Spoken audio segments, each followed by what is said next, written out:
Hi అండి, welcome to స్వయం పాకం. ఈరోజు రెసిపీ వచ్చేసి వ్యాలంటైన్స్ డే సందర్భంగా రెడ్ వెల్వెట్ స్పాంజ్ కేక్ని ఎలా తయారు చేసుకోవాలో నేను ఈరోజు వీడియోలో చూపిస్తున్నానండి. వ్యాలంటైన్స్ డే అంటే లవ్ని సెలబ్రేట్ చేసే రోజు కదండి. మన ప్రేమని స్వీట్గా ఎక్స్ప్రెస్ చేయడానికి పర్ఫెక్ట్ డిజర్ట్ అంటే ఈ soft moist red velvet sponge cake అండి. బేకరీ స్టైల్లో టేస్ట్తోని ఇంట్లో ఈజీగా చేసుకోవచ్చండి. ఈ కేక్ని మీ స్పెషల్ పర్సన్ని ఖచ్చితంగా ఇంప్రెస్ చేయడానికి బాగుంటుందండి. వీడియోని ఎక్కడ స్కిప్ చేయకుండా లాస్ట్ వరకు చూడండి. ఒక బౌల్ తీసుకొని బౌల్లో ఇలాంటి జల్లెడని ఒకటి పెట్టుకోండి. ఇప్పుడు ఆ జల్లెడలోని 1 కప్పు వరకు మైదాని వేసుకోండి. అలాగే 1/2 కప్పు వరకు బీట్రూట్ పౌడర్ అండి. నేను ఫుడ్ కలర్స్ ఏమీ యూజ్ చేయట్లేదు, ఆర్టిఫిషియల్వి. నేను ఈ బీట్రూట్ పౌడర్తోనే రెడ్ కలర్ వచ్చేటట్టుగా కేక్ని తయారు చేసి చూపిస్తున్నాను. అలాగే 1 టీ స్పూన్ వరకు బేకింగ్ పౌడర్ అండి. 1/2 టీ స్పూన్ బేకింగ్ సోడాని వేసుకోవాలి. అలాగే ఇందులోని 2 టేబుల్ స్పూన్ల కోకో పౌడర్ని వేసుకోవాలండి.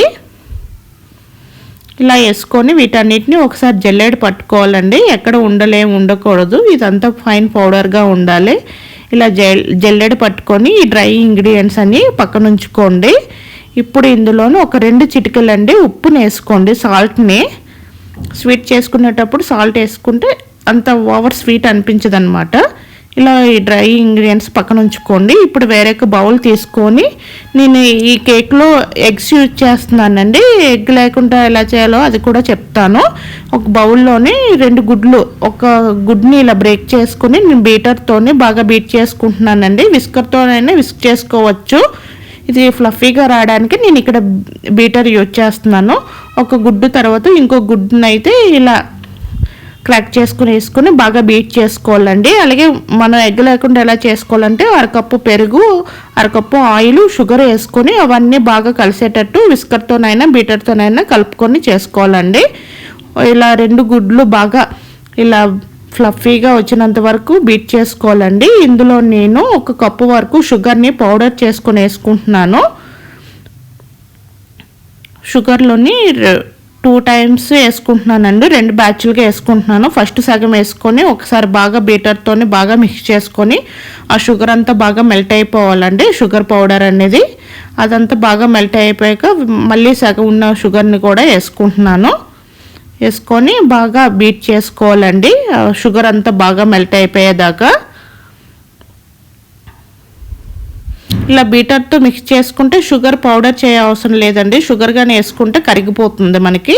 అలాగే హ్యాండ్తో ఇలా విస్కర్తో ఇలాగా మనం మిక్స్ చేసుకోవాలంటే షుగర్ అనేది పౌడర్ మిక్సీ పట్టించుకొని వేసుకోండి. ఇందులో నేను 1/2 కప్పు వరకు వెజిటేబుల్ ఆయిల్ అండి, ఏ ఫ్లేవర్ లేనిది వేసుకోండి.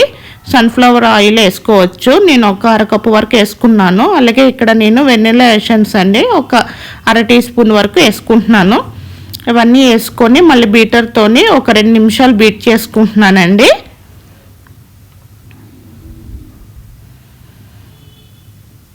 ఇలా బీట్ చేసుకున్న దాంట్లోనూ 1/4 కప్పు వరకు పాలను వేసుకుంటున్నానండి. మనం కేక్ తయారు చేసుకునేటప్పుడు అన్ని ఇంగ్రీడియంట్స్ అన్నీ రూమ్ టెంపరేచర్లోనే ఉండాలండి. ఫ్రిడ్జ్లోని తీసి వేసుకోకూడదు. రూమ్ టెంపరేచర్లో ఉన్న పాలు 1/4 కప్పు వరకు వేసుకొని మరొకసారి 30 సెకండ్స్ బీట్ చేసుకుంటున్నానండి. ఇలా కలుపుకొని ఇప్పుడు బీటర్ అన్ని పక్కన పెట్టేసి ఇప్పుడు మనం డ్రై ఇంగ్రీడియంట్స్ కలుపుకున్నాం కదండి.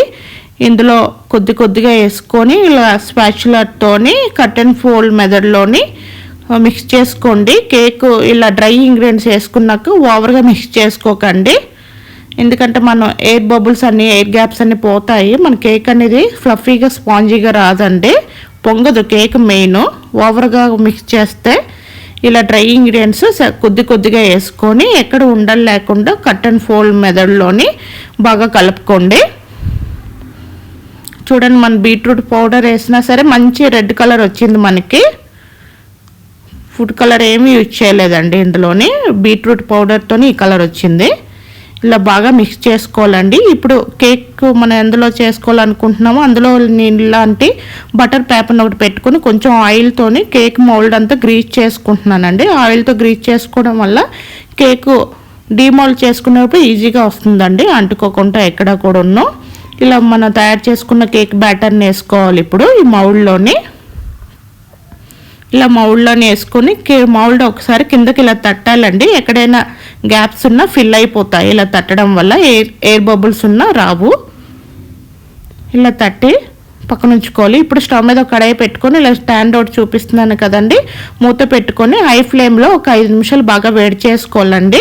ఇలా 5 నిమిషాల తర్వాత వేడి చేసుకున్నాక మన కేక్ టిన్ని ఇందులో పెట్టుకొని మూత పెట్టుకొని సిమ్లోని ఒక 45 నిమిషాల నుంచి 50 నిమిషాలు అండి సిమ్లోని కుక్ చేసుకోవాలి. నాకైతే 45 నిమిషాలు పట్టింది కేక్ కుక్ అవ్వడానికి. ఇలా కేక్ ఎలా బేక్ అయిందని తెలిస్తే ఒక టూత్ పిక్తో కానీ ఏదైనా పుల్ల కానీ ఇలా గుచ్చండి, అది క్లీన్గా వస్తే మన కేక్ బేక్ అయిపోయినట్టే. ఇప్పుడు ఇది కడాయి నుంచి తీసుకోవాలండి బయటికి తీసుకొని ఇలా ఏదైనా పైన ఒక క్లాత్ కప్పు ఉంచండి. నేనైతే హ్యాండ్ టవల్, టర్కీ టవల్ ఇలా కప్పు ఉంచుతున్నాను. ఇలా కప్పు ఉంచడం వల్ల పైన లేయర్ అనేది డ్రై అవ్వకుండా ఉంటుందండి. నేను పూర్తిగా చల్లారినాకే డీమోల్డ్ చేస్తాను ఈ కేక్ అనేది. నేను ఒక 1.5 అవర్ తర్వాత పూర్తిగా చల్లారిపోయిందండి నాకు. ఇప్పుడు చాకుతోని ఎడ్జెస్ అన్నీ ఇలా రిమూవ్ చేసుకోవాలి. రిమూవ్ చేసుకోవడం వల్ల మనకి ఈజీగా డీమోల్డ్ అయిపోతుందండి కేక్ అనేది. ఇలా రిమూవ్ చేసుకున్నాను కదండి, ఇప్పుడు డీమోల్డ్ చేస్తున్నాను. చూడండి ఇక్కడ అంటుకోకుండా చాలా ఈజీగా వచ్చేసింది. ఇప్పుడు బటర్ పేపర్ని తీసేసి టర్న్ చేసి చూపిస్తున్నాను. మంచి కలర్లో బేక్ అయిందండి కేక్ అనేది. మీకు కట్ చేసి చూపిస్తాను. చాలా సాఫ్ట్గా ఫ్లఫీగా వచ్చిందండి ఈ కేక్ అనేది. మీకు నచ్చితే ఈ విధంగా ట్రై చేయండి. ట్రై చేసి ఎలా వచ్చిందో నాకు కామెంట్ సెక్షన్లో చెప్పండి. మన Valentine's special red velvet sponge cake ready అయిపోయిందండి. ఈ కేక్ని మీ లవ్డ్ వన్స్తో షేర్ చేసి ఈ డేని ఇంకా మెమరబుల్గా మార్చుకోండి.